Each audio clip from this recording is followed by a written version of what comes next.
का सुरू माताजी? हा.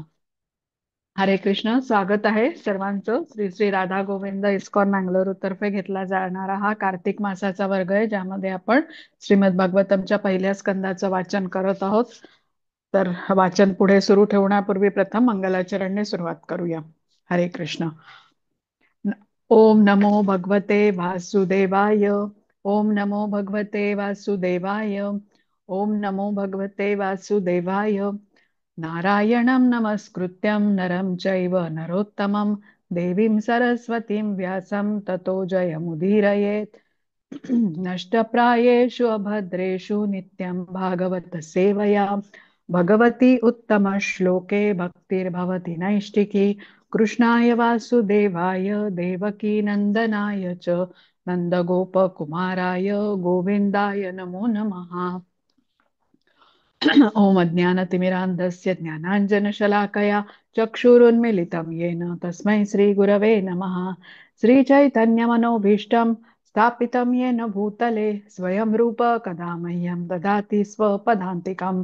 हे कृष्ण करुणा सिन्धो दीनबन्धो जगत्पते गोपेश गोपिकान्त राधाकान्त नमोऽस्तु ते। तप्त काञ्चन गौराङ्गी राधे वृन्दावनेश्वरी वृषभानुसुते देवी प्रणमामि हरिप्रिये। नमः ओम विष्णुपदाय कृष्णप्रेष्ठाय भूतले श्रीमते भक्तिवेदांत स्वामी इति नामिने। नमस्ते सारस्वते देवे गौरवाणी प्रचारिणे निर्विशेष शून्यवादी पाश्चात्य देश तारिणे। जय श्री कृष्ण चैतन्य प्रभु नित्यानंद श्री अद्वैत गदाधर श्रीवासादि गौर भक्त वृंद। हरे कृष्ण कृष्ण कृष्ण हरे हरे हरे राम राम राम हरे हरे। हरे कृष्ण सर्वांना. स्कंद 1 अध्याय 9 श्लोक क्रमांक 14 पासून आपण सुरुवात करतोय. पहिले 2 श्लोक वर्षा माताजी वाचतील. हरे कृष्ण. सर्वकालकृतं मन्ये भवतां च यदप्रियं सपालो यद्वशे लोको वायोरिव घनावली। हरे कृष्ण. श्रीला प्रभुपाद की जय.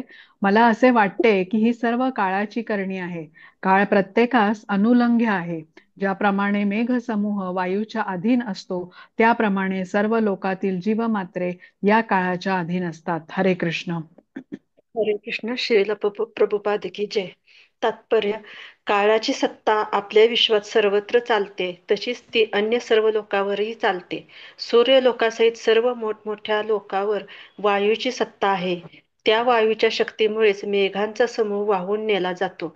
त्याचप्रमाणे काळ हेही अनुलंघ्य असे तत्व आहे आणि वायूसहित अन्य महाभूते या सर्वांच्या हालचालीवर त्याचे नियंत्रण आहे. या जगातील वस्तुमात्रावर काळाची सत्ता चालते. काळ म्हणजे परमेश्वराचा सर्व शक्तिमान प्रतिनिधीच आहे. म्हणून काळाच्या अकल्पनीय कृतीमुळे युधिष्ठिराने खिन्न होऊ नये.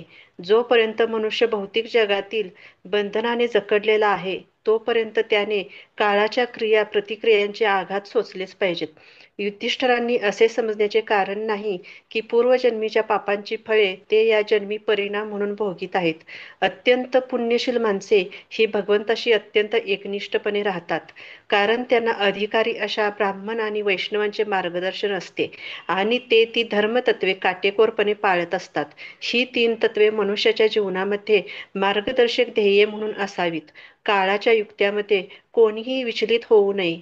अखिल ब्रह्मांडाचे नियंता असलेले ब्रह्मदेव सुद्धा काळाच्या अधीनच आहेत. त्यामुळे काळाच्या नियंत्रणाविषयी कोणीही आक्षेप घेण्याचे कारण नाही. प्रत्येकाने आपली धर्मतत्वे कठोरपणाने पाळली पाहिजेत. हरे कृष्ण. हरे कृष्ण. यत्र धर्म सुतो राजा गदापाणी वृकोदरः कृष्णो स्त्रीगांडीवं चापम सुहृत्कृष्णस्ततो विपथ. हरे कृष्ण. श्रीला प्रभुपाद की जय. हो, या अपरिहार्य काळाचा महिमा किती अद्भुत आहे. त्याच्या विरुद्ध कोणालाही जाता येणे शक्य नाही. नाहीतर प्रत्यक्ष धर्म नियंत्रण करणारे यमधर्माचा पुत्र राजा युधिष्ठिर, गदायुद्धात प्रवीण असलेला भीम, गांडीव धनुष्य घेऊन सिद्ध असणारा श्रेष्ठ धनुर्धर अर्जुन आणि सर्वात महत्वाचे म्हणजे या सर्व पांडवांचे कल्याण करणारे भगवान श्रीकृष्ण असे सर्व एकत्र असतानाही असे विपरीत कसे घडले असते? हरे कृष्ण. हरे कृष्ण. तात्पर्य: लौकिक अथवा आध्यात्मिक साधनांच्या दृष्टीने पाहता पांडवाकडे कोणत्याही गोष्टीची उणीव नव्हती.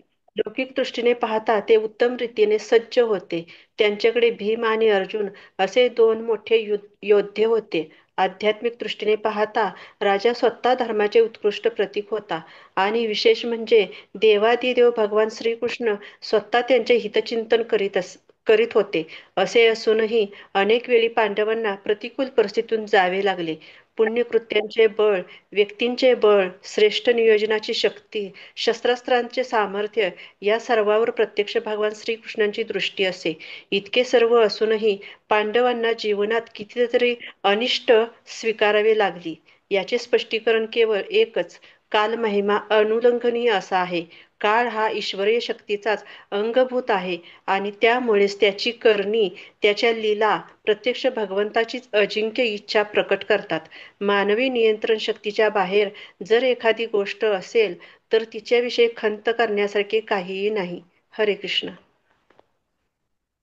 हरे कृष्ण.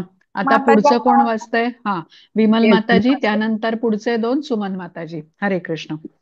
न यस्य कहिर्चिद्रा जनपुमान् वेद विधित्सितं यद्विजिज्ञासया युक्ता मुह्यन्ति कवयोपिः.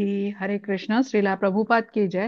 हे राजा, कोणालाही भगवंतांच्या मनातील योजनांची कल्पना करता येणे शक्य नाही. मोठे मोठे महाज्ञानी देखील त्या योजनांचे संपूर्ण आकलन करताना पूर्णपणे गोंधळून जातात. हरे कृष्ण. हरे कृष्ण. तात्पर्य: शील प्रभुपाद द्वारे. शील प्रभुपाद की जय. आपल्या पूर्वीच्या पापकृत्यामुळे आणि परिणामात भोगावे लागणाऱ्या क्लेशांनी महाराज युधिष्ठिर अतिशय उद्विग्न झाले. येथे भीष्म पितामहांनी त्यांच्या उद्विग्नतेचे समूळ निरासन केले. भीष्मदेव 12 महाजनांपैकी एक आहे. त्यांनी महाराज युधिष्ठिरांच्या मनावर हे ठसवले की अगदी प्राचीन काळापासून शिव आणि ब्राह्मण यांच्यासारखे देव सुद्धा भगवंताच्या मनातल्या नेमक्या योजना समजू शकले नाहीत. तेथे आपण कोण आहोत आणि आपल्याला काय कळणार यासंबंधी विचार करणे, चिंतन करूनही भगवंताच्या योजनेचा त्यांना काही सुगावा लागला नाही. त्यामुळेच भगवंताच्या आज्ञेचे पालन करणे हे सर्वोत्तम उत्तम सूत्र आहे. पांडवांना सोसावी लागलेली दुःखे ही त्यांच्या पूर्वकृत्याचा परिणाम म्हणून सोसावी लागली असे मुळीच नाही.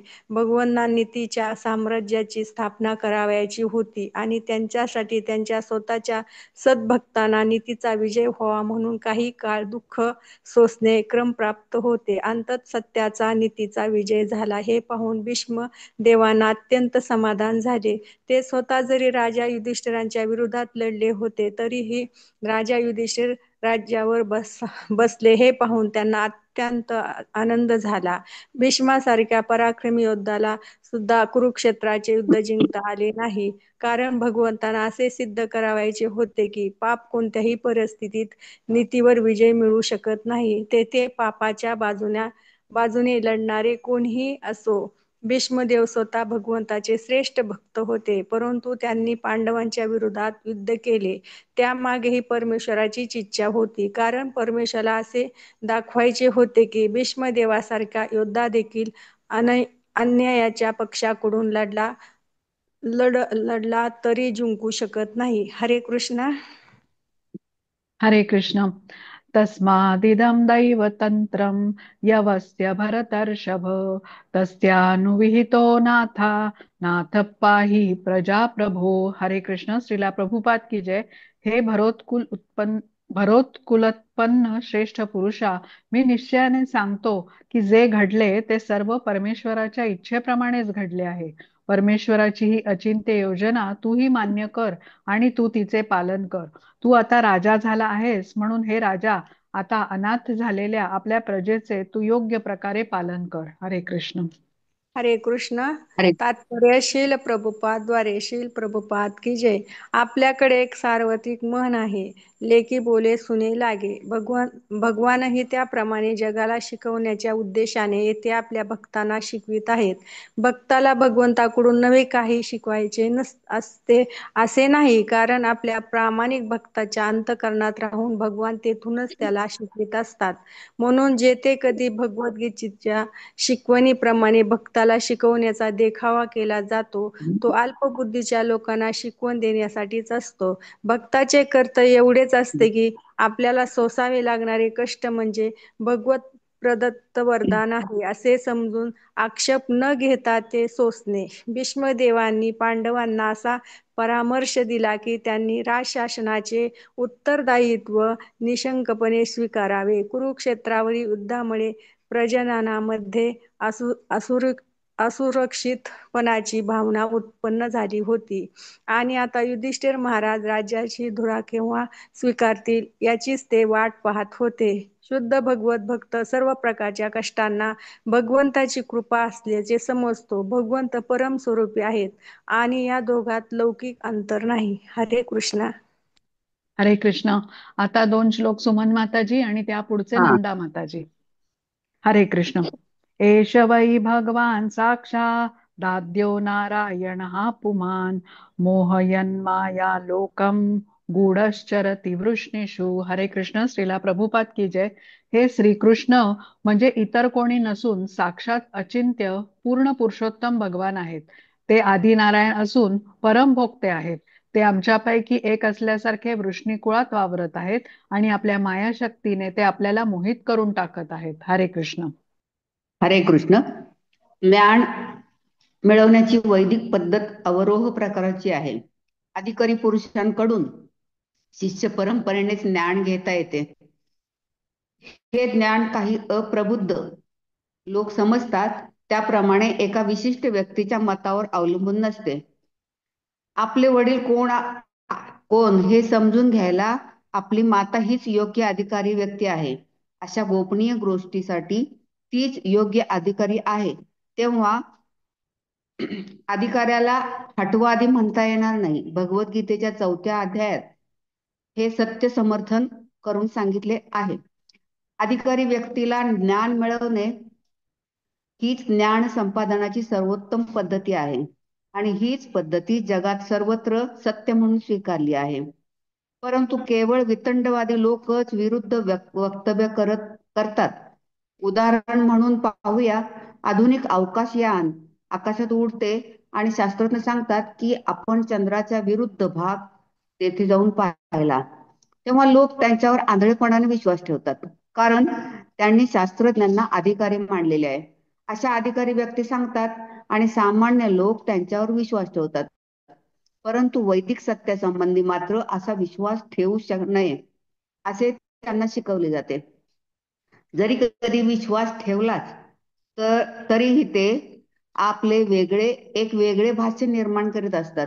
प्रत्येक मनुष्य वैदिक ज्ञानाची प्रत्यक्ष अनुभूती घेण्याची इच्छा बाळगून आहे, परंतु मूर्खपणाने ते या ज्ञानाला अमान्य करतात.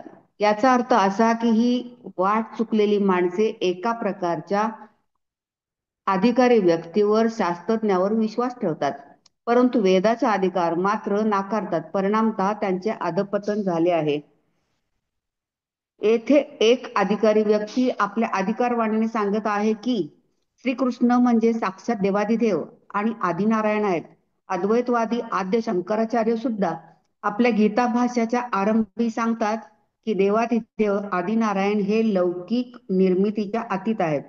नारायणा परोत व्यक्ताद अंडम अव्यक्त संभवम अंडस्यात् शांतस्मिमे लोकाः सप्त द्वीपाः च मेदिनी. विश्व ही भौतिक निर्मिती आहे आणि नारायण अशा भौतिक सृजनाच्या अतीत आहेत. भीष्मदेव दिव्य ज्ञानाच्या तत्वांना जाणणाऱ्या 12 महाजनापैकी एक आहेत. हे मागे सांगितले आहेच. श्रीकृष्ण आदिपुरुष भगवंत असल्याच्या त्यांच्या पुष्टीचे निराकारवादी शंकराचार्यांनी समर्थन केले आहे. तसेच इतर सर्वच आचार्य या विधानाचे समर्थन करतात. अशा रीतीने श्रीकृष्णांना भगवंत न स्वीकारण्याचा प्रश्नच उद्भवत नाही. भीष्मदेव श्रीकृष्णांना आदिनारायण म्हणतात. या त्यांच्या म्हणण्याला ब्रह्मदेवाची पुष्टी आहे. भागवत 10:14-14. भगवान श्रीकृष्ण आदिनारायण आहेत. आध्यात्मिक जगात ज्यांना वैकुंठ म्हटले जाते. असंख्य नारायण आहेत. ते सर्व भगवंतच आहेत. ही सर्व नारायण रूपे श्रीकृष्णांचीच विस्तार रूपे आहेत. श्रीकृष्णांनी स्वतःचा श्री बलदेवांच्या रूपाने वैभव प्रकाश केला. श्री बलदेवांनी अनेक रूपे प्रकाशित केली, जसे संकर्षण, प्रद्युम्न, अनिरुद्ध, वासुदेव, नारायण, पुरुष, राम आणि नृसिंह इत्यादी. ही सर्व रूपे विष्णू तत्वात मोडतात आणि श्रीकृष्ण या विस्ताराचे मूळ आहेत. म्हणून ते प्रत्यक्ष भगवंत आहेत. ते भौतिक जगाचे सृजनकर्ते आहेत आणि सर्व वैकुंठ धाम लोकातील अधिष्ठाते नारायण आहेत. असे असताना त्यांचे मानव प्राण्यामध्ये येणे, वागणे हे सर्व संभ्रमात टाकणारे आहे. म्हणून ते भगवद्गीतेमध्ये म्हणतात की मूढ जन त्यांच्या वृत्तीच्या मागील गूढ सूत्र न समजता त्यांना इतरांसारखे सामान्य मानव समजतात. श्रीकृष्णांच्या बाबतीत होणाऱ्या या भ्रमाचे कारण म्हणजे त्यांच्या अंतरंग व बहिरंग अशा दुहेरी शक्तीचा तटस्था नावाने ओळखल्या जाणाऱ्या त्रयस्थ शक्तीवर होणारा प्रभाव होय. जीव त्यांच्या तटस्थ शक्तीचे विस्तार आहेत. असे तटस्थ शक्ती असलेले जीव कधी कधी अंतरंगा शक्तीने तर कधी कधी बहिरंगा शक्तीने प्रभावित झालेले असतात. आपल्या अंतरंगा शक्तीने श्रीकृष्ण असंख्य नारायण रूपात प्रकाशित होतात आणि दिव्य जगतातील जीवाशी ते प्रेमाचे आदान प्रदान करतात. त्यांच्या दिव्यमय प्रेम सेवेचा स्वीकार करतात. कधी कधी ते बहिरंगा शक्तीच्या निर्मितीत अर्थात भौतिक सृष्टीत प्राणी मात्रांचे त्यांच्याशी असलेले नाते पुनर्स्थापित करण्यासाठी मानव, प्राणी, देवता आणि वेगवेगळ्या योनीतून अवतीर्ण होतात. भीष्मदेवासारखे अधिकारी केवळ त्यांच्याच कृपेने अशा भ्रमातून मुक्त होत असतात. हरे कृष्ण. हरे कृष्ण. अस्यानुभावं भगवान् वेदगुह्यतमं शिवः देवर्षी नारदः साक्षात भगवान कपिलो नृप. हरे कृष्ण. श्रीला प्रभुपाद की जय. हे राजा, भगवान शंकर, देवर्षी नारद आणि भगवंतांचाच अवतार असलेले कपिल महामुनी हे त्यांच्याशी असलेल्या साक्षात संबंधामुळेच त्यांची अतिशय गूढ थोरवी जाणतात. हरे कृष्ण. हरे कृष्ण. भगवंतांचे सर्व शुद्ध भक्त हे भाव आहेत. अर्थात वेगवेगळ्या प्रकारच्या दिव्य सेवा भावातून भगवंतांची थोरवी जाणतात. ज्याप्रमाणे भगवंतांच्या विस्तारित रूपापासून त्यांची इतर असंख्य रूपे प्रकट झालेली आहेत, त्याचप्रमाणे आपापल्या भावानुसार सेवेतून आदान प्रदान करणारे त्यांचे शुद्ध भक्तही असंख्य आहेत. सामान्यतः भगवंतांचे 12 थोर भक्त आहेत. त्यांना महाजन असे म्हणतात. ब्रह्मा, नारद, शिव, कुमार, कपिल, मनु, प्रल्हाद, जनक, भीष्मदेव, शुकदेव गोस्वामी, बळी महाराजा आणि यमराज अशी ही नावे आहेत. भीष्मदेव हे जरी त्यांच्यापैकी एक होते तरी त्यांनी या ठिकाणी केवळ 3 महाजनांचाच उल्लेख केलेला आहे. ते भगवंतांची थोरवी पूर्णपणे जाणून होते. आधुनिक काळातील थोर आचार्य श्रील विश्वनाथ चक्रवर्ती ठाकूर स्पष्ट करतात की भगवंतांच्या थोरवीचा साक्षात अनुभव झाल्यावर भक्त भाव विभोर होतो. त्या अवस्थेत त्यांच्या शरीरात रोमांच, अश्रू, कंप, स्वेद इत्यादी लक्षणे प्रकट होतात. भगवंतांच्या थोरवीची जाण दृढ होत जाते. तशी ही लक्षणे तीव्र होत जातात. भावाची विविध प्रकारची अशी देवाणघेवाण यशोदा आणि भगवंत यांच्यात दामबंधन यांच्यात होते. तशीच ती भगवंत आणि अर्जुन यांच्यात अर्जुनाचा सारथी होणे यातून दिसून येते. भगवंताच्या अधीन होण्यातून त्यांचे महात्म्य प्रदर्शित होते. त्यांच्या थोरवीचे हे एक आगळे वेगळे वैशिष्ट्य आहे. शुकदेव गोस्वामी आणि कुमार हे जरी दिव्यत्वात स्थित होते तरी ते दुसऱ्या प्रकारच्या भाव वैशिष्ट्याने प्रभावित झाले आणि भगवंतांचे शुद्ध भक्त झाले. भगवंतांकडून भक्तांना जे संकटात टाकले जाते तीही भक्त आणि भगवंत यांच्यात वेगळ्या प्रकारची दिव्य भावातील देवाणघेवाण आहे. भगवंत म्हणतात, मी माझ्या प्रकारची मी माझ्या भक्ताला संकटात टाकतो, त्यामुळे तो अधिक शुद्ध होतो आणि माझ्या संबंधातील दिव्य भावाचे अधिक पात्रतेने रसास्वादन करतो. भक्ताला संकटात टाकल्यामुळे तो भौतिक संबंधातून मुक्त होतो. भौतिक भोग सुख प्राप्त होण्यावर लौकिक संबंध अवलंबून असतात. हे भौतिक सुख मुख्यत्वे साधन संपत्तीवर अवलंबून असते. म्हणून भगवंत जेव्हा ऐहिक साधन संपत्ती काढून घेतात, तेव्हाच भक्ताला त्याच्या दिव्य प्रेममय सेवेची सर्वथा ओढ लागते. याप्रमाणे भगवंत पतित जीवाला भौतिक अस्तित्वाच्या मृगजळातून बाहेर काढतात. आपल्या पापकृत्यामुळे ओढावलेली संकटे आणि कृपेच्या रूपाने भगवंतांच्याकडून हेतुपूर्वक आलेली संकटे ही वेगळी असतात. हे भगवंतांचे महात्म्य विशेष करून ब्रह्मा, शिव, नारद, कपिल, भीष्म यांनीच जाणलेले आहे आणि त्यांच्याच कृपेने ते जाणून घेण्याची पात्रता आपल्यात येते. हरे कृष्ण. हरे कृष्ण. आता पुढचे दोन नंदा माताजी आणि त्यानंतर मग अलका माताजी. हरे कृष्ण. यम मन्यसे मातुलेयम प्रियम मित्रम सुहृत मम अकरो सचिवम दूतम सौराधादत सारथिम. हरे कृष्ण. श्रीला प्रभुपाद की जय.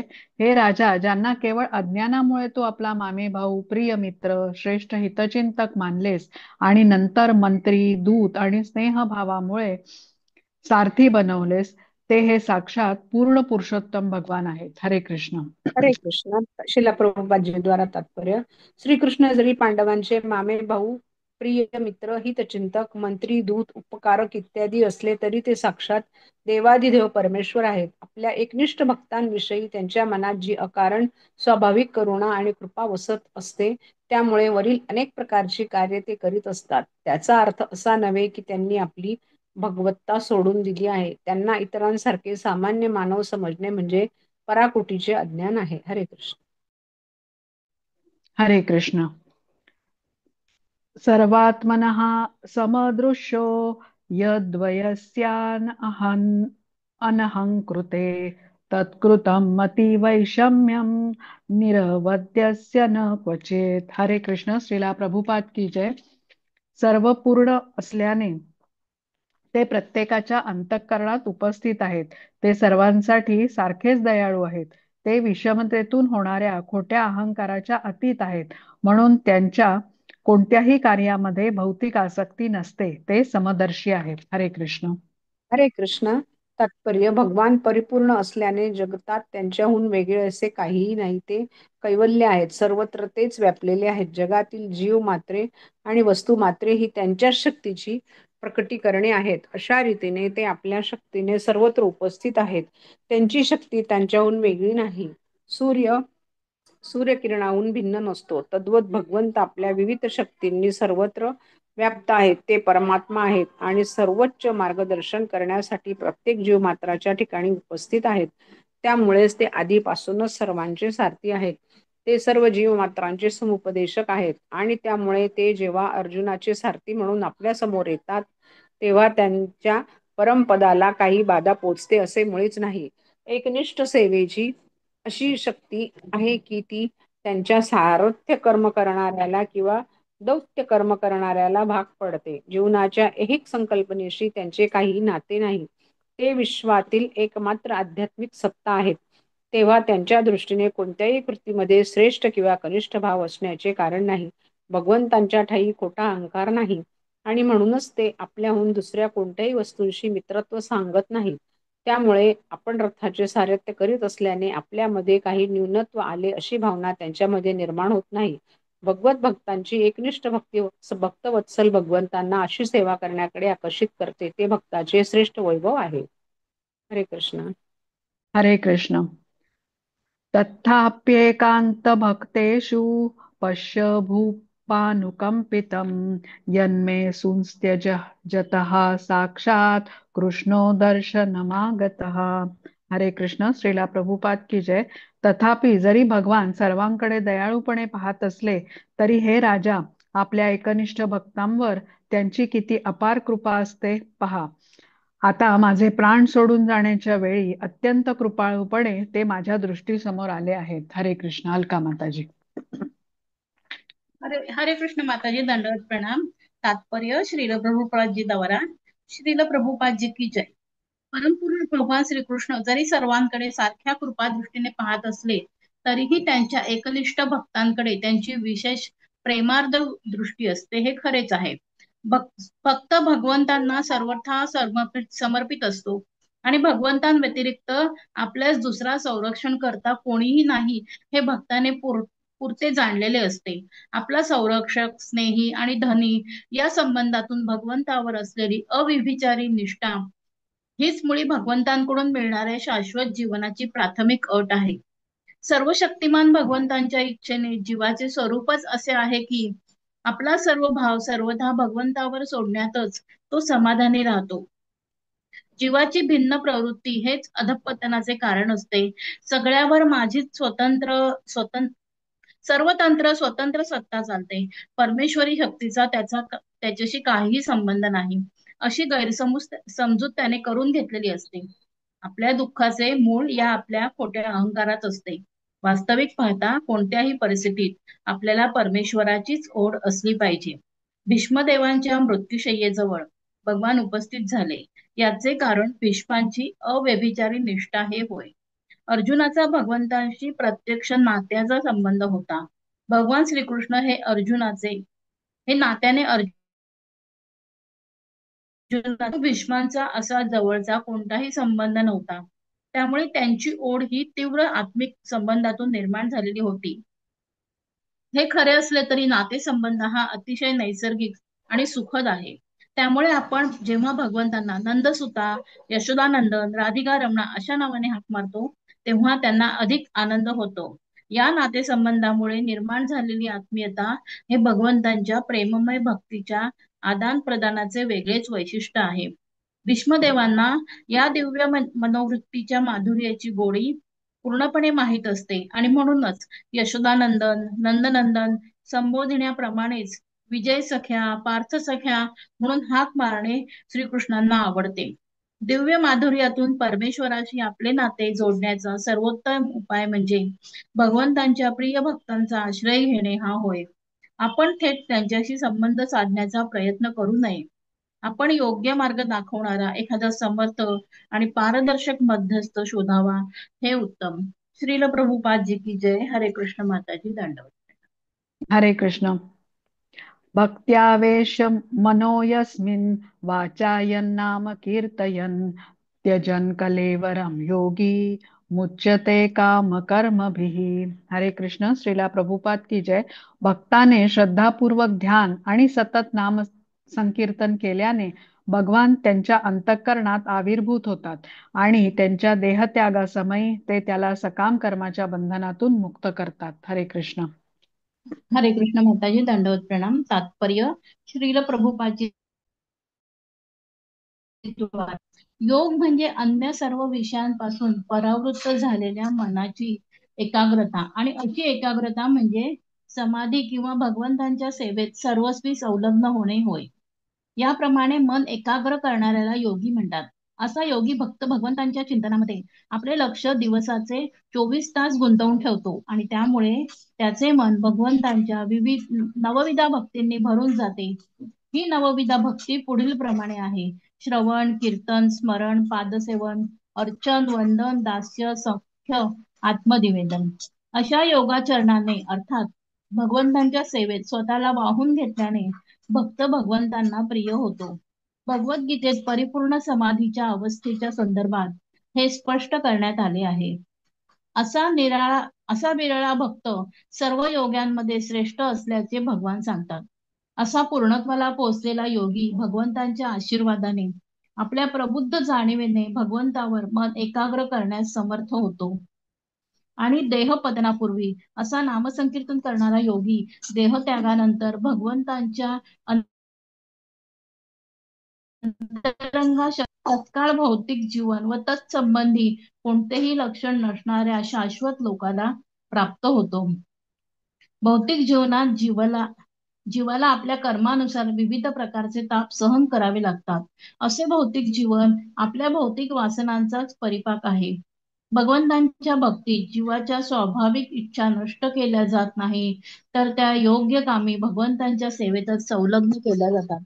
त्यामुळे आध्यात्मिक जगात प्रवेश करण्याची इच्छा करण्यास तो पात्र होतो. भीष्मदेव या ठिकाणी एका विशिष्ट योगाचा, भक्ती योगाचा निर्देश करीत आहे. मृत्यूच्या वेळी साक्षात भगवंतांनी त्यांच्या समोर उपस्थित व्हावे इतके त्यांचे अहोभाग्य होते. भगवंतांनी आपल्या नेत्रांसमोर तसेच उभे राहावे अशी प्रार्थना ते पुढील श्लोकात करीत आहे. श्रील प्रभुपादजी की जय. हरे कृष्ण. माताजी दंडवत प्रणाम. हरे कृष्ण. आता पुढचे कोण वाचणार आहे त्यांनी हँड रेस करून ठेवा. हरे कृष्ण. मी वाचते. हा, सायली माताजी पुढचे 2 तुम्ही वाचा हो. आणि त्यानंतर मग सुषमा माताजी. हरे कृष्ण. सदेव देवो भगवान प्रतीक्षताम कलेवरम यावदिदम हिनोम्यहम प्रसन्नः सारुणलोचनो लस मुखांबुजो ध्यानपथश्चतुर्भुजः. हरे कृष्ण. श्रीला प्रभुपाद की जय.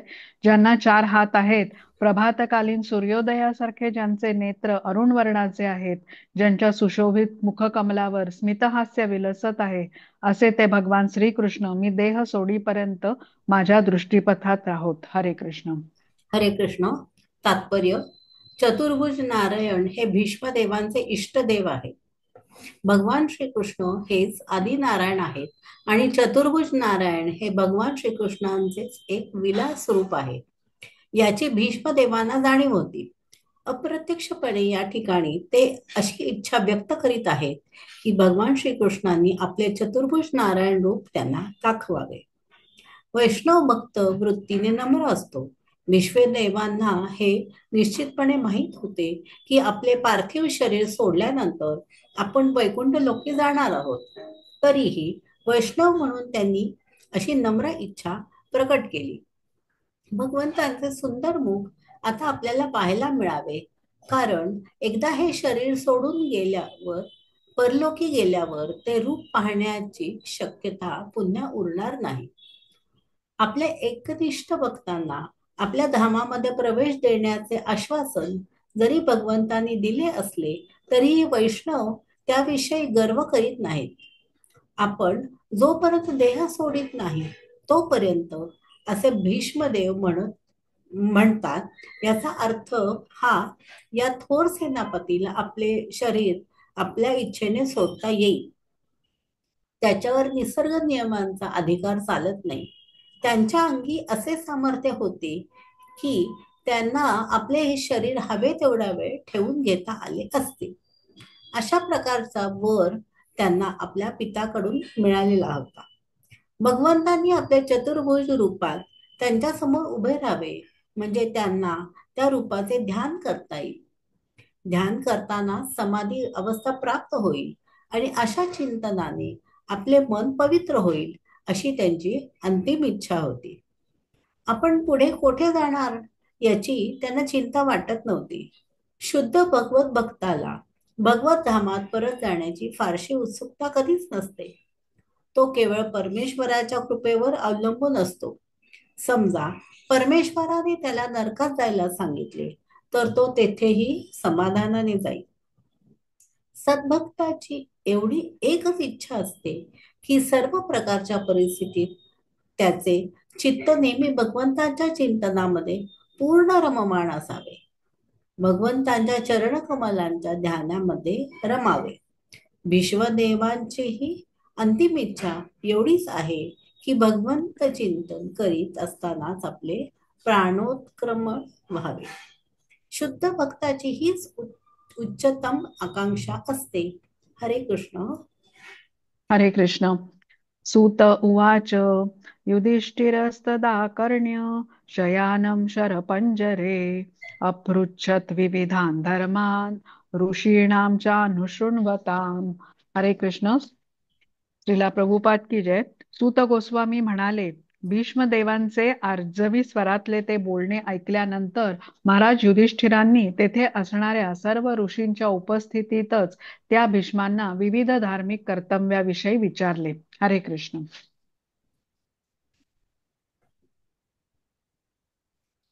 हरे कृष्ण. तात्पर्य: आपल्या विनयशील बोलण्यातून भीष्मदेवांनी आपला निर्माण समय समीप आल्याची जाणीव युधिष्ठिरांना करून दिली. त्यावेळी ऋषींच्या उपस्थितीतच भीष्मदेवांकडे धर्मतत्वज्ञानविषयी पृच्छा करण्याची प्रेरणा श्रीकृष्णांनी युधिष्ठिरांना दिली. यातून भीष्मदेवांसारखे आपले भक्तजन सामान्यपणे वाटत असले तरी ते अनेक थोर ऋषींपेक्षा अगदी व्यासदेवांपेक्षाही कसे महान आहेत हे त्यांना दाखवून द्यायचे होते.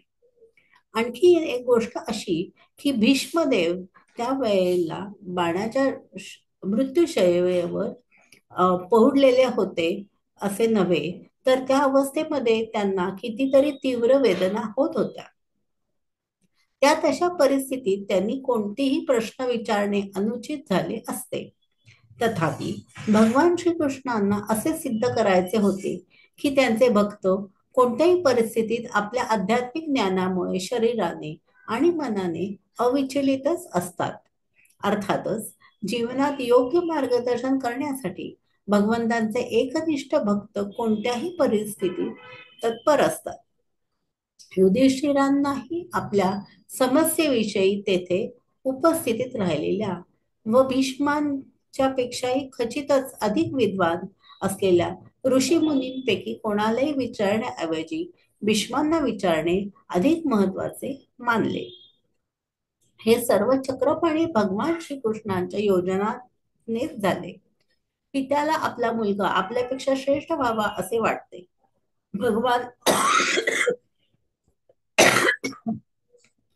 भगवान अतिशय स्पष्टपणे असे घोषित करतात की आपल्या भक्तांची पूजा ही आपल्या पूजेपेक्षा अधिक श्रेष्ठ आहे. हरे कृष्ण. हरे कृष्ण. आता पुढचे दोनही श्लोक खूप मोठे आहेत. त्यातला एक सुषमा माताजी वाचतील आणि पुढचा श्लोक ज्यांना वाचायचा आहे त्यांनी हँड रेस करून ठेवा.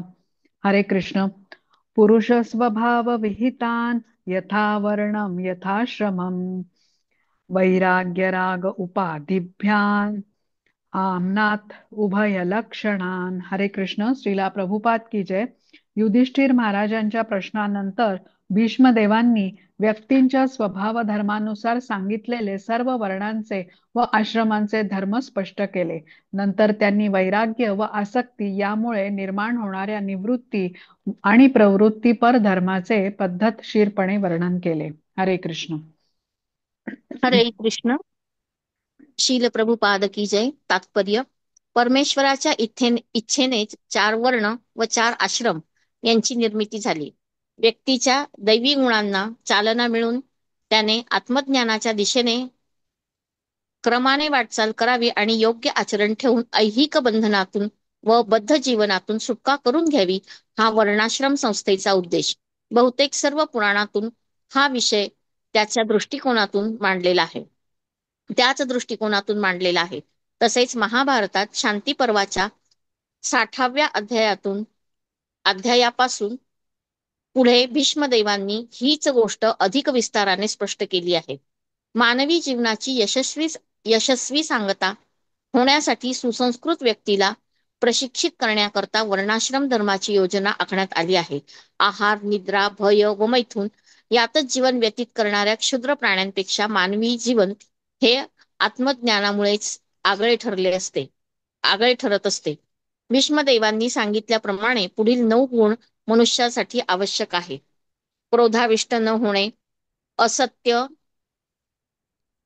असत्य भाषण न करणे, संपत्तीची समान वाटणी करणे, क्षमाशील असणे, धर्मपत्नीपासून प्रजा निर्माण करणे, शरीर स्वच्छ व मन पवित्र ठेवणे, वैरभाव न बाळगणे, साधी राहणे, आपले चाकर अथवा अधीन जनांना आधार देणे या प्राथमिक गुणांचा अभाव असलेल्या व्यक्तीस सुसंस्कृत म्हणता येणार नाही. याखेरीज ब्राह्मण, बुद्धिमान लोकांनी, शासनकर्त्यांनी, व्यापारी वर्गाने आणि कामगार वर्गाने वेदशास्त्रात सांगितलेल्या आपापल्या व्यावसायिक कर्तव्यांचे पालन करण्यासाठी आवश्यक असलेल्या विशेष गुणवत्तेचे संपादन केले पाहिजे. ब्राह्मण वर्गासाठी इंद्रिय निग्रह हा अत्यावश्यक गुण आहे. सर्व नीतिमत्तेचा तो मूलाधार आहे. धर्मपत्नी संबंधी सुद्धा लैंगिक सुखाची अपेक्षा नियंत्रितच राखली पाहिजे, म्हणजे कुटुंब नियोजन आपोआपच होईल. वेद मार्गांचे अनुसरण न करणारा बुद्धिमान मनुष्य स्वतःच्या श्रेष्ठ गुणांचा दुरुपयोग करीत असतो. याचाच अर्थ त्याने वेदवाङ्मयाच्या विशेषतः भागवत व भगवद्गीता यांचा सखोल अभ्यास केला पाहिजे. शास्त्राने निषिद्ध ठरविलेल्या गोष्टी त्याने करू नये.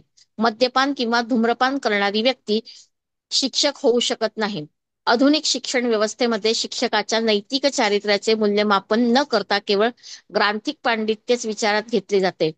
म्हणून शिक्षण पद्धतीचा हाच परिणाम होतो की लोक उच्च बुद्धिमत्तेचे अनेक प्रकारे दुरुपयोग करतात. शास्त्रे क्षत्रियांसाठी अर्थात शासनकर्त्या वर्गासाठी व्यक्तीसाठी असा विशेष आग्रह धरतात की त्यांनी दान करावे, परंतु कोणत्याही स्थितीत दान स्वीकारू नये. आधुनिक शासनकर्ते काही शासकीय समारंभांसाठी वर्गणी घेतात, परंतु कोणत्याही शासकीय समारंभात नागरिकांना दान मात्र कधीच करत नाहीत. हे शास्त्राज्ञेच्या विरुद्ध आहे. शासक वर्ग हा शास्त्र पारंगत असला पाहिजे, परंतु त्यांनी शिक्षकाचा व्यवसाय स्वीकारता कामा नये. शासनकर्त्याने अहिंसक होण्याचे सोंग करून नरकगामी होण्याचे टाळले पाहिजे. कुरुक्षेत्राच्या रणांगणात जेव्हा अर्जुन अहिंसक होण्याचा प्रयत्न करू लागला तेव्हा भगवान श्रीकृष्णांनी त्याची निर्भत्सना केली. निर्धाराने अहिंसेचा मार्ग स्वीकारू पाहणाऱ्या त्याला भगवंतांनी असंस्कृत मनुष्याच्या स्तरावर नेऊन बसवले. शासनकर्ता वर्ग व्यक्तिशः युद्धविद्येत निपुण असला पाहिजे. केवळ बहुमताच्या बळावर कोणत्याही भित्र्या मनुष्याला राष्ट्रपतीच्या पदावर आरूढ होता येऊ नये. पूर्वीचे राजे हे नीती, युद्धज्ञान, औदार्य अशा गुणांनी पूर्ण होते, म्हणून राजसत्तेचे संगोपन होणे आवश्यक होते. मात्र त्यांना राजाच्या कर्तृत्वाचे पद्धतशीरपणे प्रशिक्षण दिले गेले पाहिजे. युद्धसमयी राजाने किंवा राष्ट्रप्रमुखाने शत्रूचा घाव न घेताच मागे परतू नये. आजच्या तथाकथित राजा रणांगणावर कधी जात नाही. मिथ्या प्रतिष्ठेच्या आशेने तो लढणाऱ्या सैनिकांना कृत्रिम रीतीने उत्तेजन देण्यात अतिशय निष्णात असतो. शासनकर्त्या वर्गाचे ज्या क्षणी वणिक वृत्तीच्या आणि श्रमिकांच्या टोळीत रूपांतर होते, त्याच क्षणी शासन यंत्रणा प्रदूषित होते. शास्त्राने वैश्यांना अर्थात व्यापारी वर्गास गायींचे रक्षण करण्यास विशेषत्वाने सांगितले आहे. गायींचे रक्षण म्हणजे दही, लोणी इत्यादी दुभत्या पदार्थांची वृद्धी होय. कृषी आणि अन्नधान्याचे वितरण ही व्यापारी वर्गाची मुख्य कर्तव्य आहेत. तसेच त्यांना वेदज्ञानाची पार्श्वभूमी हवी व दान देण्याचे प्रशिक्षण हवे. शास्त्रांनी क्षत्रियांकडे जसा नागरिकांचा संरक्षणाचा भार सोपविला होता, त्याचप्रमाणे पशु संरक्षणाचा भार वैश्य वर्गाकडे सोपविला होता. प्राणी हत्या ही समाजाच्या रानटीपणाचे लक्षण आहे. मानवासाठी कृषी उत्पादने, फळे व दूध हा पुरेसा आणि योग्य आहार आहे. मानवी समाजाने पशूंच्या संरक्षणाकडे अधिक लक्ष द्यावयास हवे. औद्योगिक प्रतिष्ठाने जेव्हा व्यक्तींना मजूर म्हणून स्वीकारतात तेव्हा त्यांच्या उत्पादक शक्तीचा दुरुपयोग होतो. विविध प्रकारच्या उद्योगातून तांदूळ, गहू, धान्ये, फळे, दूध, भाजीपाला अशा जीवनावश्यक वस्तूंचे उत्पादन होत नाही. यंत्रे आणि यंत्रसाधने ही यात गुंतलेल्या हितसंबंधी लोकांच्या राहणीमानातील कृत्रिमता वाढवतात व सहस्त्रावधी लोकांना अर्धपोटी व असंतुष्ट ठेवतात. सुसंस्कृतपणाचा असा स्तर असता कामा नये. क्षुद्र वर्ग हा अल्पबुद्धीच्या लोकांचा वर्ग असतो, त्यामुळे त्यांना स्वातंत्र्य असे नसतेच. त्यांनी वरिष्ठ वर्णातील लोकांनी आपली सेवा प्रामाणिकपणे द्यावी, हेच त्यांचे कार्य आहे. वरिष्ठांची केवळ अशी सेवा देऊन सुद्धा क्षुद्र वर्गाला सर्व सुखसोयी मिळू शकतात. शूद्रांच्या बाबतीत असे विशेषत्वाने सांगितले आहे की त्यांनी धनाचा संचय करू नये. त्यांनी असा संपत्तीचा संचय केला की त्याचा मद्यपान, व्याभिचार व जुगार या पापकर्मासाठी दुरुपयोग झालाच म्हणून समजावे. मद्यपान, व्याभिचार आणि जुगार ही समाज क्षुद्रत्वाच्याही खाली अधपतित झाल्याची लक्षणे आहेत. वरिष्ठ वर्णीयांनी क्षुद्र वर्गाच्या निर्वाहाची काळजी सदैव घेतली पाहिजे. तसेच त्यांना स्वतःची वस्त्रे त्यांनी दिली पाहिजेत आपला धनी जेव्हा वृद्ध आणि अपंग होईल तेव्हा कोणाही क्षुद्राने त्याचा त्याग करता कामा नये. उलट धन्यानेही आपल्या सेवकांना सर्व दृष्टीने सुखी व संतुष्ट ठेवले पाहिजे. कोणताही यज्ञ प्रारंभ करण्यापूर्वी क्षुद्रांना भरपूर अन्न वस्त्र देऊन संतुष्ट केले पाहिजे. आजच्या युगात आताची थोडं खाली घे. आजच्या युगात कित्येक समारंभ होतात, त्यासाठी लाखो रुपये खर्च केले जातात, परंतु श्रमिक वर्गाला मात्र भरपूर अन्न वस्त्रे इत्यादी देऊन संतुष्ट करावे हे होत नाही. त्यामुळे हा वर्ग असमाधानी राहून विविध आंदोलने करतो. वर्ण म्हणजे विविध व्यवसायांचे केलेले एक वर्गीकरणच होय असे म्हटले तरी चालेल. तर आश्रम म्हणजे आत्मसाक्षात्काराच्या मार्गावरील क्रमशः वाटचाल होय. हे दोन्हीही एकमेकात गुंतलेले व एकमेकांवर अवलंबून आहेत. आश्रम धर्माचे मुख्य उद्दिष्ट ज्ञान आणि वैराग्य यांची जाणीव जागृत ठेवणे हे आहे. ब्रह्मचर्याश्रम म्हणजे भावी जीवनासाठी सिद्धता करणारे शिक्षण देणारी शाळा. भौतिक जग हे जीवाचे खरे निवासस्थान नव्हे अशी शिकवण या आश्रमात दिली जाते. भौतिक बंधनातील बद्ध जीव हे जड जगातील प्रकृतीचे बंदिवान आहेत आणि म्हणून आत्मसाक्षात्कार हेच आयुष्याचे अंतिम उद्दिष्ट आहे. आश्रम धर्माची सर्व योजनाच वैराग्य उत्पन्न करण्यासाठी आहे. ज्याला ब्रह्मचर्याश्रमात हे वैराग्य साधता आले त्याला त्या वैराग्याच्या साधनेसाठी गृहस्थाश्रम स्वीकारण्याची अनुज्ञा आहे. ज्याला ब्रह्मचर्याश्रमातच हे वैराग्य प्राप्त झाले आहे त्याने चतुर्थाश्रम संन्यास स्वीकारावा. भिक्षेवरच उपजीविका करावी, धनसंचय करू नये व आत्यंतिक साक्षात्कारासाठीच जीवन धारण करावे. गृहस्थ जीवन हे संसारात आसक्त असलेल्यांसाठी आहे, तर वानप्रस्थ व संन्यास हे आश्रम ऐहिक जीवनाविषयी वैराग्य प्राप्त झालेल्यांसाठी आहेत. ब्रह्मचर्याश्रम हा आसक्त आणि अनासक्त लोकांच्या प्रशिक्षणासाठी आहे. हरे कृष्ण. हरे कृष्ण. आता हा पुढचा श्लोक वर्षा माताजी, त्याच्यानंतरचे पुढचे 2 श्लोक नंदा माताजी आणि त्यानंतर मग 2 श्लोक सुमन माताजी. हरे कृष्ण. दान धर्मान राजधर्मान मोक्ष धर्मान विभागशः स्त्री धर्मान भगवत धर्मान समासव्यास योगतः. हरे कृष्ण. श्रीला प्रभुपाद की जय. त्यांनी दानधर्म, राजधर्म आणि मोक्षधर्म यांचे स्वतंत्रपणे विवेचन केले. पुढे त्यांनी स्त्रियांची कर्तव्ये आणि भक्तांची कर्तव्ये याचेही थोडक्यात आणि सविस्तरपणे विवेचन केले. हरे कृष्ण. हरे कृष्ण. श्रील प्रभुपाद की जय. दान देणे हे गृहस्थाचे एक प्रमुख कर्तव्य आहे. त्याने स्वकष्टार्जित संपत्तीचा अर्धा भाग दान करण्यास सिद्ध असले पाहिजे. ब्रह्मचार्याने यज्ञकर्मे करावीत, गृहस्थाने दाने द्यावीत आणि वानप्रस्थी व संन्यासी यांनी कठोर तपाचरण करावे. आत्मज्ञानाच्या मार्गावर त्या आश्रमवासियांची ही सर्वसामान्य कर्तव्ये आहेत. ब्रह्मचर्याश्रमामध्ये असे शिक्षण दिले जाते की त्यामुळे मनुष्याला विश्व हे त्या जगचालक भगवंताची संपत्ती आहे याची जाणीव होते. त्यामुळे या जगातील कोणत्याही वस्तूवर मनुष्य स्वामित्व सांगत नाही. गृहस्थाने ईश्वर सेवेप्रित्यर्थ दानधर्म केलाच पाहिजे. ईश्वरीय शक्तीतून स्क्रोल करा.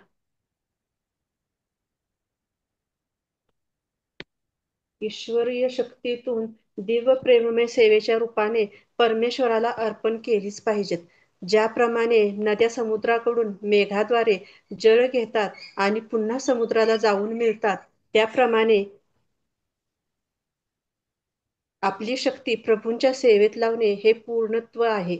म्हणून तर भगवद्गीतेत 9:27 भगवंतांनी सांगितले आहे की आपण जे जे कर्म करतो, जी जी तपश्चर्या करतो, जे जे यज्ञ करतो, जे जे खातो व दान करतो, ते सर्व भगवंतांना अर्पण केले पाहिजे. भगवंताकडून प्राप्त केलेल्या शक्तींचा सदुपयोग करण्याचा हा मार्ग आहे.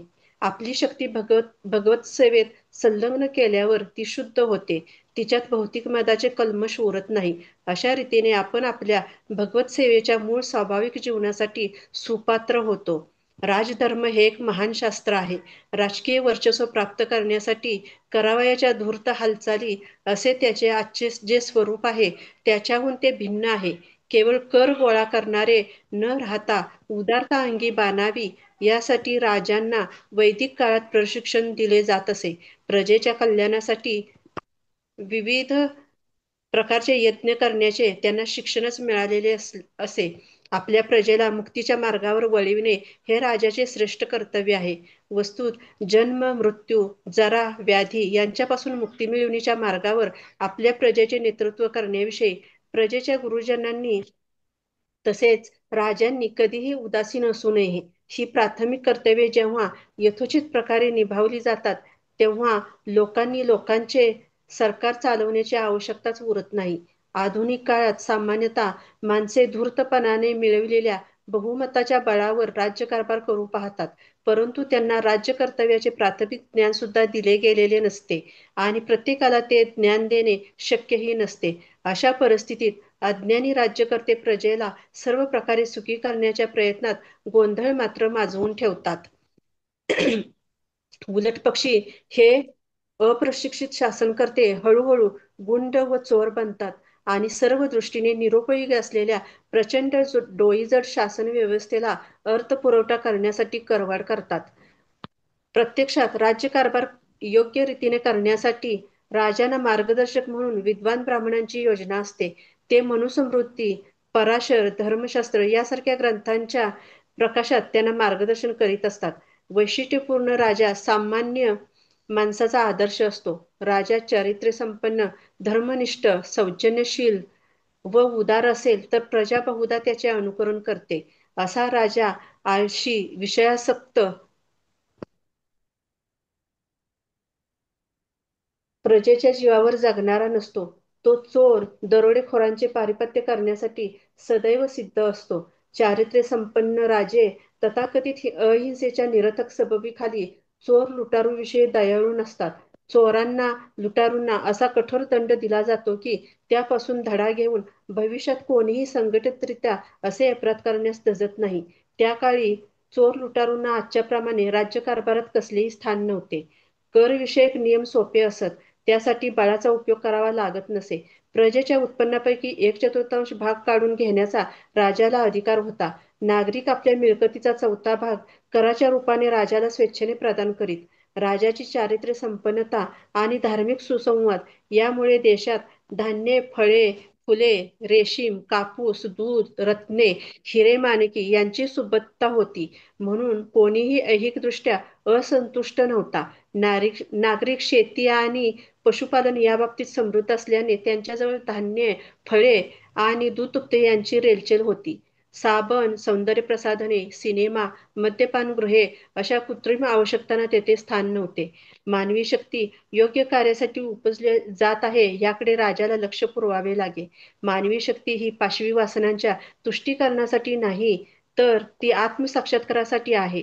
संपूर्ण राज्यघटना या विशिष्ट उद्दिष्टाच्या परिपूर्तीसाठी योजून राबविण्यात येत असे. त्यामुळे राजाला आपले मंत्रिमंडळ बहुमताच्या आधारावर नव्हे तर चारित्र्य परीक्षणातून निवडावे लागत असे. मंत्री, सेनापती, अधिकारी, अगदी सामान्य सैनिक यांची निवड देखील त्यांच्या त्यांच्या वैयक्तिक गुणवत्तेवर होत असे. तसेच त्यांची आपापल्या कामावर नियुक्ती होण्यापूर्वी राजाला त्यांची योग्य पाहणी करावी लागे. आध्यात्मिक ज्ञानाच्या प्रचारासाठी सर्वस्वाचा त्याग केलेल्या तपस्वी पुरुषांचा अवमान होऊ नये म्हणून राजा विशेष काळजी घेत असे. आपल्या अनन्य भक्तांचा अपमान भगवंतांना कधीही सहन होत नाही हे राजे लोक जाणून असत. अनेक वेळा असे तपस्वी चोर व ठग यांचेही आदरणीय नेते होते. असे चोर, ठग त्या तपस्व्याची अवज्ञा करीत नसत. निरक्षर, असहाय्य आणि विधवा यांना राजाचे विशेष संरक्षण असे. शत्रूचे आक्रमण होण्याआधीच संरक्षक योजना सिद्ध असत. कर आकारणी सोपी असे आणि कर हे उधळपट्टीसाठी नसत तर राजकोष समृद्ध करण्यासाठी असत. जगाच्या सर्व भागातून सैनिकांची भरती केली जात असे आणि त्यांना आवश्यक ते प्रशिक्षण दिले जात असे. मुक्तीचा विचार करता त्यासाठी प्रत्येकाने आपली भोगवासना, क्रोध, अयोग्य इच्छा, हाव आणि मोह यावर विजय मिळवला पाहिजे. क्रोध जिंकण्यासाठी क्षमावृत्ती अंगी बाणविली पाहिजे. अन्याय इच्छेपासून मुक्त होण्यासाठी माणसाने भविष्याच्या योजना कल्पू नये. आध्यात्मिक संस्काराने निद्रा जिंकता येते. सहिष्णुता या एकमात्र साधनेने वासना आणि लोभ जिंकता येणे शक्य होते. विविध रोगांचा उपद्रव आहार नियंत्रणाने टाळता येतो. आत्मसंयमनामुळे खोट्या आशापासून माणूस मुक्त होतो.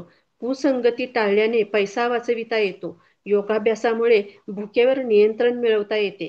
क्षणभंगुरतेच्या जाणीवेने ऐहिकता टाळता येणे शक्य होते. महजागृतीने जिंकता येतो, तर खोटा युक्तिवाद वस्तुस्थिती स्पष्ट सांगण्याने जिंकला जातो. व्यर्थ बडबड ही गांभीर्याने व मौनाने जिंकता येते. सामर्थ्याने सामर्थ्याने भय दूर ठेवता येते आणि स्वयंशिस्तीने अनुशासनाने पूर्ण ज्ञान मिळवता येते. मुक्ती मार्गाची प्राप्ती होण्यासाठी मनुष्य वासना, लोभ, क्रोध, स्वप्नाळूपणा इत्यादीपासून मुक्त झालाच पाहिजे. स्त्री वर्गाचा विचार करता पुरुषाची स्फूर्तिदात्री शक्ती अशी मान्यता त्यांना आहे. या दृष्टीने स्त्री ही पुरुषाहून अधिक सामर्थ्यशाली आहे. बलाढ्य ज्युलियस सीझर सुद्धा क्लिओपात्राच्या अधीन होता.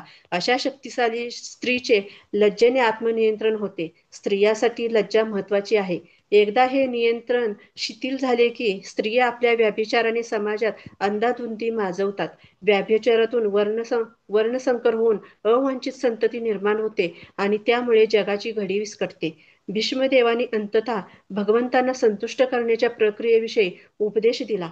आपण सर्वजण परमेश्वराचे नित्यसेवक आहोत आणि आपल्या या स्वरूप स्थितीचे विस्मरण झाल्यावर आपण अहिकतेच्या बंधनात अडकतो. परमेश्वराला प्रसन्न करून घेण्याचा साधा सोपा मार्ग विशेषतः गृहस्थाश्रमी यासाठी म्हणजे भगवंताच्या विग्रहाची आपल्या घरी प्रतिष्ठापना करणे होय. घरातील श्री विग्रहाचे चिंतन करीतच प्रत्येकाने आपले दैनंदिन नित्यकर्म करावे. विग्रहाची पूजा करावी. भक्तांची सेवा करावी. भागवत श्रवण करावे. पवित्र ठिकाणी निवास करावा आणि भगवंताचे नामसंकीर्तन करावे.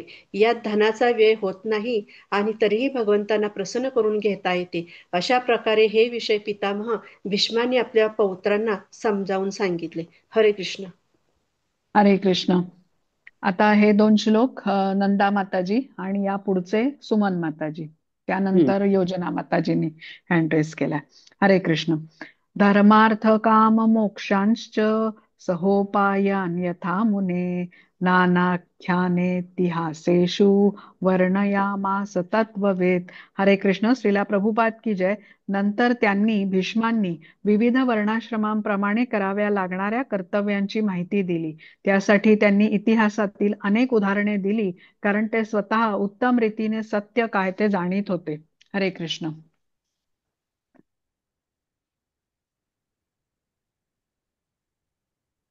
मी वाचू का? हा वाचा. ते ना माताजी, मी तर वाचते 2 ओळी. म्यूट हा राहून तुम्ही गेली. म्यूट होतात ना. हा हा सॉरी. वाचा मग. तात्पर्य: हा.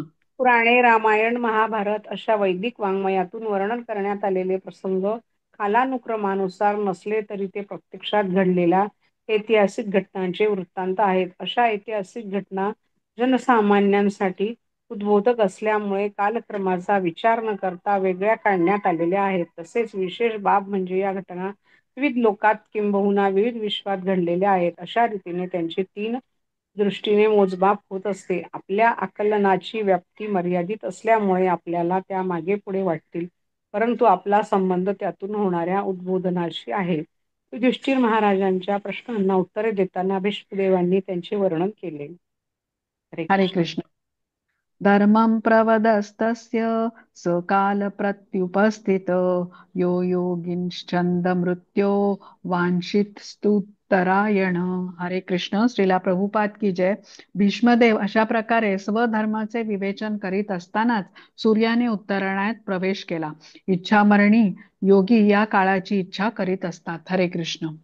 हरे कृष्ण. तात्पर्य: तृणावस्थेत गेलेले योगी व साक्षात्कारी व्यक्ती आपल्याला योग्य वाटेल त्यावेळी आपले पार्थिव शरीर सोडू शकतात आणि आपल्याला हव्या त्या लोकात वास्तव्यार्थ जाऊ शकतात. भगवद्गीतेमध्ये 8.24 मध्ये असे म्हटले आहे की आत्मसाक्षात्कारी आत्मे परमभगवंतांच्या इच्छेशी पूर्ण एकरूप होऊन जातात आणि अग्नी प्रज्वलित असताना व सूर्य उत्तरायणात असताना सामान्यतः आपला देह विसर्जन करून पूर्वव्योमात स्थान मिळवितात. वेदांमध्ये हे समय देह विसर्जनासाठी शुभ मानले गेले आहेत. पूर्णावस्थेत पोहोचलेले साक्षात्कारी महापुरुष अशा संधीचा लाभ घेतात. योगाची परिपूर्णता याचा अर्थ आपल्या इच्छेप्रमाणे देहाचे विसर्जन करण्याची पात्रता येईल अशी अतिमानस अवस्था प्राप्त करून घेणे असा आहे. योगी हव्या त्या लोकात क्षणार्धात पोहोचू शकतात. त्यांना त्यासाठी कोणत्याही लौकिक वाहनांची आवश्यकता नसते. ही गोष्ट भौतिकवाद्यांना अशक्य आहे. ताशी लक्षावधी मैलांचा वेग असला तरी सुद्धा दूरच्या लोकी पोहोचावयास लाखो वर्ष लागतील. हे एक वेगळेच शास्त्र आहे आणि त्याचा उपयोग कसा करावा हे विश्वदेवांना तंतोतंत कळत होते. ते आपल्या देहविसर्जनासाठी सुयोग्य वेळेची केवळ प्रतीक्षा करीत होते. त्यांच्याजवळ येऊन ठेपलेली करीत होते. त्यांच्याजवळ येऊन ठेपलेली त्यामुळे हिरायला आणि आपण पांडव या पौत्रांचे प्रबोधन करीत असताना तशी सुवर्ण संधी त्यांच्याजवळ येऊन ठेपली. त्यामुळे भगवान श्रीकृष्ण, शुद्ध चरित्र पांडव आणि भगवान वेदव्यास इत्यादी ऋषी मुनींसारख्या सर्व महापुरुषांच्या उपस्थितीतच त्यांनी आपल्या देहाचे विसर्जन करण्याचे ठरविले. हरे कृष्ण. हरे कृष्ण. तदोपसंहृत्य गिरसहस्रणी विमुक्त संगमन आदिपुरुषे कृष्णे लसत्पीतपटे चतुर्भुजे पुरस्थिते मिलित दृग्व्यधारयत. हरे कृष्ण. श्रीला प्रभुपाद की जय. त्यानंतर ज्यांनी आतापर्यंत शेकडो प्रकारांनी अर्थपूर्ण रीतीने विविध विषयांचे विवेचन केले, अनंत समरांगणे लढून सहस्रो लोकांचे रक्षण केले, त्या भीष्मदेवांनी आपले बोलणे थांबवले. सर्व पाशांतून मुक्त झालेल्या त्यांनी आपले मन सर्व विषयातून काढून घेतले आणि आपले डोळे पूर्ण उघडे ठेवून आपल्या समोर उभ्या असलेल्या झगमगणाऱ्या पितांबरधारी चतुर्भुज श्रीकृष्णांच्या ठिकाणी आपली दृष्टी स्थिर केली. हरे कृष्ण. सुमन माताजी. हरे कृष्ण. आपले भौतिक शरीर त्यागण्याच्या महत्वाच्या प्रसंगी भीष्मदेव आणि मनुष्य देह प्राप्त केलेल्या सर्व जीवांच्या एक महत्वाच्या कर्तव्यासंबंधी थोर आदर्श घालून दिला. मृत्यूसमयी मनात ज्यांचे ध्यान करावे त्यापासून पुढील जीवनाचा प्रारंभ होतो. म्हणून मृत्यूसमयी जर कोणी भगवान श्रीकृष्णांच्या चिंतनात निमग्न असेल तर तो मरणोत्तर भगवंताकडेच जाईल, हे निसंशय. भगवद्गीतेत याची पुष्टी केलेली आहे.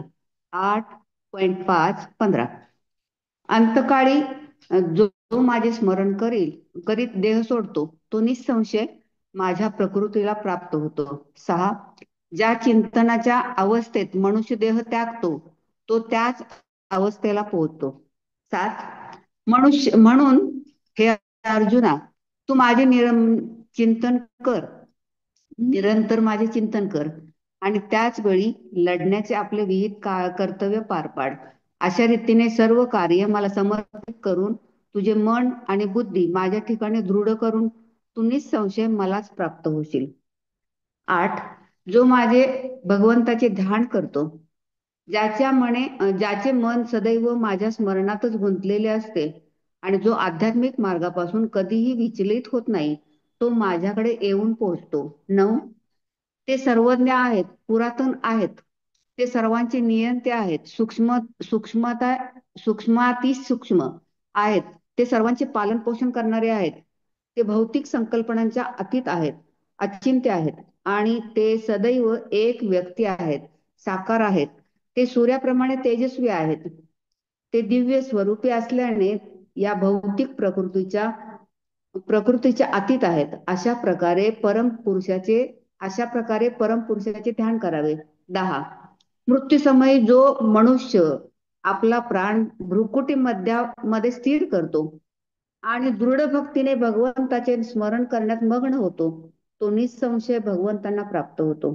11 वेदाध्ययन केलेल्या ओंकाराचा जप करणारे, संन्यासाश्रम स्वीकारलेले थोर ऋषी ब्रह्मामध्ये प्रवेश करतात. ही सिद्धी मिळवण्याच्या इच्छेने मनुष्य ब्रह्मचर्याचे पालन करतो. ज्या मार्गाने मनुष्याला मुक्ती प्राप्त करून घेता येते ती प्रक्रिया आता मी तुला सांगतो. 12 योग्य स्थिती म्हणजे सर्व इंद्रियांना विषयापासून परावृत्त करणे, इंद्रिय रूपी सर्व द्वारे बंद करून आपले मन हृदयात स्थिर करून आपले आणि प्राण मस्तकी निरोधून योग धारणा करावी. 13. अशा प्रकारे योग स्थितीमध्ये राहून ओम या पवित्र अक्षराचा जप करीत ओम हे अक्षराचे सर्वश्रेष्ठ आहे. परमेश्वराची चिंता जर मनुष्य आपला देह सोडेल तर तो निश्चयाने आध्यात्मिक लोकात जाईल. 14.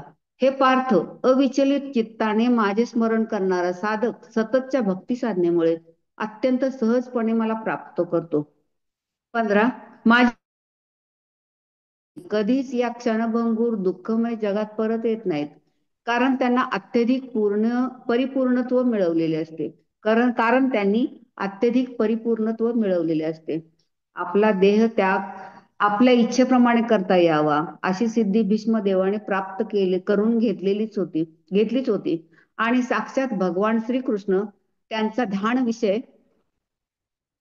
विषय त्यांच्या समोर त्यावेळी जातीने उपस्थित होते. म्हणून आपले नेत्र पूर्णपणे उघडून भगवंतावर स्थिर केले. आपल्या उत्स्फूर्त प्रेमामुळे भगवंताकडे निरंतर पाहत राहण्याची त्यांची आकांक्षा होती, कारण ते शुद्ध भक्त होते. त्यांनी योगाचरणातील सूक्ष्म आचरणाशी फारसे काही देणे घेणे नव्हते. केवळ भक्तियोग परिपूर्णत्व मिळवून देण्यास समर्थ आहे. त्यामुळे भीष्मदेवानी उत्कट इच्छा एवढीच होती की आपल्या भक्तीचा विषय असलेली श्रीकृष्णांची मूर्ती पाहत राहावी आणि भगवंतांच्या असीम कृपेने त्यांना ही संधी अंतिम प्राप्त झाली. हरे कृष्ण. हरे कृष्ण. विशुद्धया धारणया हता शुभ सदीक्षयैवाशु गता युधाश्रम निवृत्त सर्वेंद्रिय वृत्ती विभ्रम स्तुष्टा भजन्य विसृजन जनार्दनम.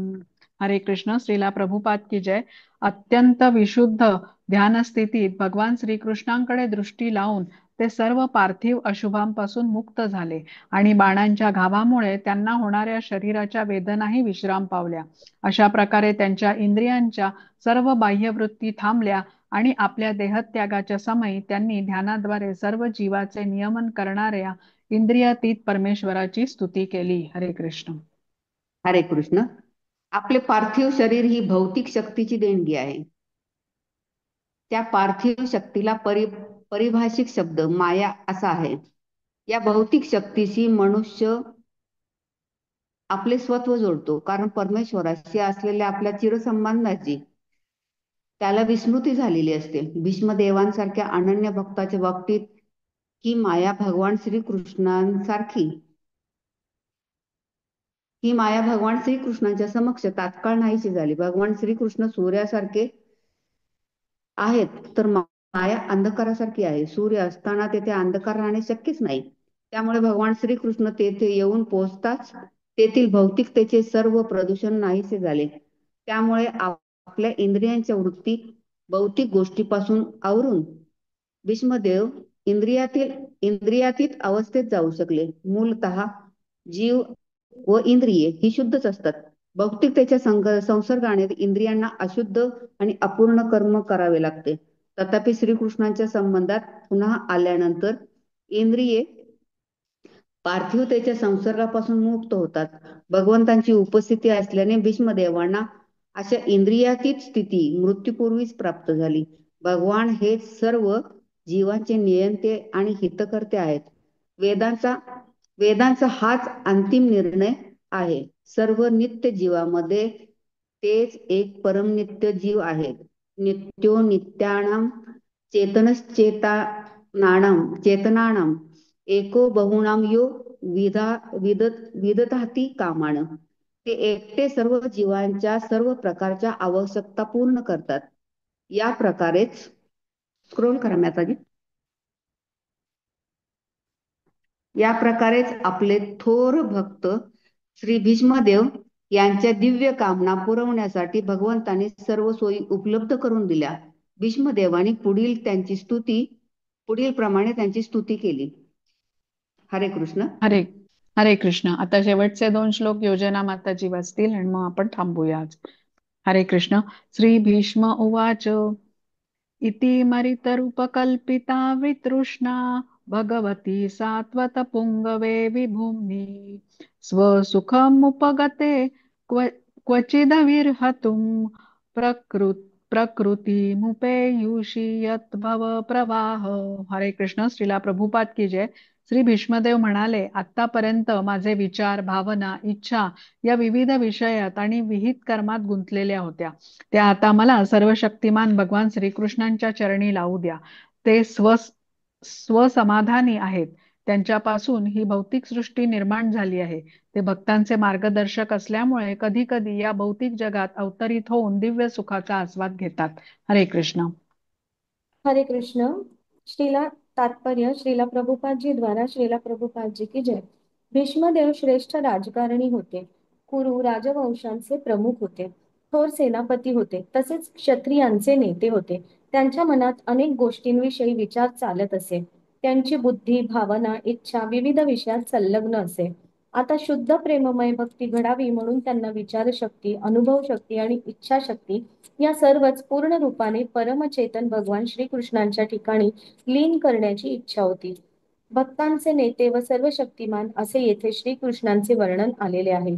जरी ते स्वतः मूळ भगवंत आहेत, तरी आपल्या शुद्ध भक्तांना प्रेमभक्तीचे वरदान देण्यासाठी ते या भूलोकात अवतीर्ण होतात.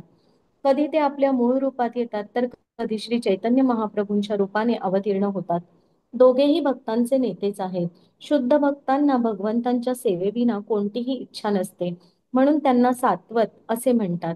भगवंत अशा सात्वंतांमध्ये सर्वश्रेष्ठ आहेत. भीष्मदेवांना त्यामुळे अन्य कोणतीही इच्छा नव्हती. सर्व प्रकारच्या भौतिक वासनांपासून शुद्ध झाल्याविना भगवंत कोणाचेही नेते होत नाहीत. इच्छा नष्ट करता येत नाहीत, परंतु त्या शुद्ध कराव्या लागतात. भगवद्गीतेत स्वतः भगवंत सांगतात की जो भक्त निरंतर त्यांच्या सेवेत रममाण झालेला असतो, त्याच्या अंतःकरणात राहून ते त्याला मार्गदर्शन करतात. असे मार्गदर्शन कोणत्याही भौतिक हेतूच्या पूर्तीसाठी दिले जात नाही. ते केवळ भगवंतांकडे जाण्यासाठी असते. गीता 10:10. जेव्हा सामान्य मनुष्य भौतिक प्रकृतीवर स्वामित्व प्राप्त करू इच्छितो, तेव्हा भगवंत त्याला केवळ अनुज्ञाच देत नाहीत, तर त्याचे साक्षी म्हणून राहतात आणि अशा अभक्ताला ते त्यांच्याकडे येण्याचे मार्गदर्शन कधी करीत नाहीत. भक्त आणि अभक्त अशा वेगवेगळ्या जीवांशी परमेश्वराच्या असलेल्या संबंधात हे अंतर आहे. ज्याप्रमाणे राजा स्वतंत्र नागरिकांवर आणि बंदिवानांवर राज्य करतो, त्याप्रमाणे भगवंत सर्वच प्राणीमात्रांचे नियंता आहेत. परंतु त्यांचे भक्तांशी आणि अभक्तांशी असलेले संबंध मात्र वेगवेगळ्या प्रकारचे असतात. अभक्त लोक परमेश्वराकडून मार्गदर्शन घेण्याची कधीच काळजी घेत नाहीत. त्यामुळे भगवंत त्यांच्या बाबतीत स्वस्थ असतात. तथापि ते त्यांच्या सर्व हालचाली पाहत असतात आणि त्यांना त्यांची शुभाशुभ फळेही देत असतात. फक्त या लौकिक चांगल्या वाईटाच्या पलीकडे असतात. ते दिव्यत्वाच्या मार्गावरचे पथिक असतात. त्यामुळे त्यांना भौतिक इच्छाच उरलेल्या नसतात. भक्ताला हे पुरेपूर माहीत असते की भगवान श्रीकृष्ण हेच आदिनारायण आहेत. भौतिक सृष्टी ज्यांच्यापासून उगम पावते ते कर्णोदकशाही विष्णू हे श्रीकृष्णांचे स्वांश रूप आहे. भगवंतांनाही आपल्या निष्ठावंत भक्तांची संगती हवीच असते व ते त्यांच्यासाठी ते पृथ्वी तलावर अवतीर्ण होतात आणि त्यांना संजीवन देतात. ते केवळ स्वतःच्या इच्छेनेच अवतार धारण करतात. ते भौतिक प्रकृतीच्या बंधनात नाहीत. म्हणून येथे त्यांना विभू असे म्हटले आहे, कारण त्यांच्यावर भौतिक प्रकृतीच्या नियमांचे बंधन चालत नाही. हरे कृष्ण माताजी. हरे कृष्ण. त्रिभुवन कमनम तमालवर्णम रविकर गौरव वरांबर दधाने वपुरलककुलावृताननाब्जं विजय सखे रतिरस्तु मे नवद्या. हरे कृष्ण. श्रीला प्रभुपाद की जय. श्रीकृष्ण अर्जुनाचे मित्र आहेत. ते आपल्या मूळ दिव्य देहात या भूलोकी अवतीर्ण झाले आहेत. त्यांचा देह तमाल वृक्षाप्रमाणे नीलवर्णाचा आहे. त्यांचे असे हे दिव्य रूप स्वर्ग, मर्त्य, पाताळ अशा तिन्ही भुवनातील प्रत्येकाला आकर्षित करणारे आहे. त्यांचा झळकणारा पिवळा वेश आणि चंदनाच्या लेपाने चित्रित असलेले कमळमुख माझ्या ध्यानाचा विषय होवोत आणि मला कर्मफळाची इच्छा न राहो. हरे कृष्ण. हरे कृष्ण. तात्पर्य श्रीला प्रभुपादजी द्वारा श्रीला प्रभुपादजी की जय. जेव्हा भगवान श्रीकृष्ण आपल्या स्वानंदाने या भूलोकात अवतीर्ण होतात, तेव्हा ते आपल्या अंतरंग शक्तीने अवतीर्ण होत असतात. त्यांच्या दिव्य देहाची आकर्षक वैशिष्ट्ये स्वर्ग, मर्त्य, पाताळ अशी तिन्ही लोकातील सर्वांनाच हवीहवीशी वाटतात. भगवान श्रीकृष्णांनी एवढी सुंदर शरीर लक्षणे विश्वात दुसऱ्या कोणाच्याही ठिकाणी नाहीत. त्यामुळे त्यांच्या दिव्य देहाचा आणि या जड सृष्टीतील कोणत्याही गोष्टीचा काहीही संबंध नाही. अर्जुनाचे वर्णन या ठिकाणी विजेता आणि श्रीकृष्णांचे वर्णन त्याचा जिवलग मित्र असे केले आहे. कुरुक्षेत्रातील युद्धानंतर बाणांच्या शय्येवर पडून भीष्म श्रीकृष्णांच्या ज्या विशिष्ट वेशाचे चिंतन करीत आहेत, तो युद्धाच्या वेळी अर्जुनाचे रथाचे सारथ्य करीत असताना भगवान श्रीकृष्णांनी परिधान केला होता. अर्जुन आणि भीष्म यांचे युद्ध चालले होते, तरी भीष्मांचे लक्ष श्रीकृष्णांच्या वेशाने आकृष्ट करून घेतले होते. भीष्मदेव या ठिकाणी आपला तथाकथित शत्रू अर्जुन याची श्रीकृष्णांसारखा सखा प्राप्त केल्यामुळे अप्रत्यक्षपणे स्तुतीच करीत आहेत. भीष्मदेव या ठिकाणी विजय सखे म्हणजे अर्जुनाच्या मित्रा असे जाणीवपूर्वक संबोधण्याची संधी साधत आहेत. कारण विविध दिव्य नात्यांनी जोडलेल्या भक्तांच्या जोडीने जेव्हा भगवंतांना आवाहन केले जाते, तेव्हा ते भगवंतांना अतिशय प्रसन्न करते. श्रीकृष्ण अर्जुनाचे सारथ्य करीत आहेत. सूर्याचे किरण त्यांच्या वस्त्रांवर चकाकत आहेत आणि त्यांच्या परावर्तनाने विविध रंगसंगती निर्माण होत आहेत. हे दृश्य भीष्मदेव कधीच विसरू शकत नव्हते. ते स्वतः थोर योद्धे असल्याने श्रीकृष्णांशी वीररसाचे आस्वादन करीत होते. भगवंतांशी भक्तांचा निरनिराळ्या रसांतून संबंध असतो आणि भक्त अशा संबंधातून पराकोटीचे आनंदास्वादन करतो. अप्रबुद्ध लौकिक वृत्तीचे लोक भगवंतांसमवेतच्या आपल्या गूढ नात्याचे प्रदर्शन करू इच्छितात. ते सरळ व्रजांगनांच्या अनुकरणाने माधुर्य रसातील नात्यावर झेप घेतात. भगवंतांशी जोडलेले हे निरर्थक संबंध केवळ त्या व्यक्तींची हीन मनोवृत्ती दर्शवितात. ज्याने माधुर्य रसाचा आस्वाद घेतला आहे, त्याला या जगातील वैषयिक प्रीतीचे आकर्षण कधीच वाटणार नाही. त्या वैषयिकतेची लौकिकता नीतिशास्त्र सुद्धा निंदा करते. एखाद्या विशिष्ट जीवाचे भगवंतांशी जे चिरसंबंध असतात, ते क्रमाक्रमाने विकसित होतात. आत्म्याचे भगवंतांसमवेतचे वास्तविक नाते 5 रसांपैकी कोणतेही रूप घेऊ शकते. प्रामाणिक भक्ताच्या दृष्टीने त्यांच्या दिव्य श्रेणीत त्याला काही तरतम भाव नसतो. भीष्मदेव हे याचे मूर्त उदाहरण आहेत. आणि हा थोर सेनापती कशा गूढ आणि दिव्य रीतीने भगवंतांशी जोडला गेला आहे, हे काळजीपूर्वक लक्षात घेतले पाहिजे. हरे कृष्ण माताजी, सादर प्रणाम. हरे कृष्ण. आपण थांबूया इथे. 34व्या श्लोकापासून पुढे वाचन उद्या सुरू ठेवूया. हरे कृष्ण. वांछा कल्पतरुभ्यश्च कृपा सिंधुभ्य एव च पतितानां पावनेभ्यो वैष्णवेभ्यो नमो नमः. अनंत कोटि वैष्णव वृंद की जय. श्रीला प्रभुपाद की जय. हरे कृष्ण कृष्णा कृष्णा हरे हरे,